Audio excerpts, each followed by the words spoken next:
Hey guys, কেমন আছো তোমরা সবাই? আশা করি সবাই খুব ভালো আছো।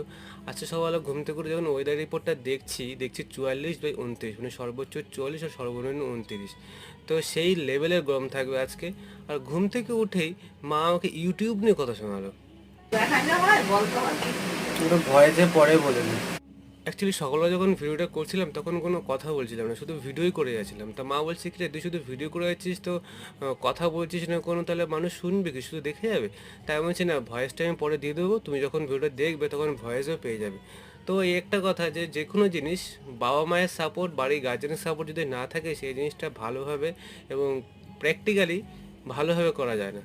তো আর মায়ের এই ইঁচড় চিংড়িটা এত ভালো রান্না করেছে বলার বাইরে। তো সকালবেলা ন্যাচারালি আমি ভাত খেয়ে যাই না, তা আজকে ভাত খেয়ে গেছি, প্লাস আবার আবার টিফিনেও দিয়েছে। তো চলো টাটা, দেখা হচ্ছে পরে একটা ভিডিওতে। ভিডিওটা ভালো like comment share and subscribe করে দিও। আর অবশ্যই চ্যানেলটা সাবস্ক্রাইব করো।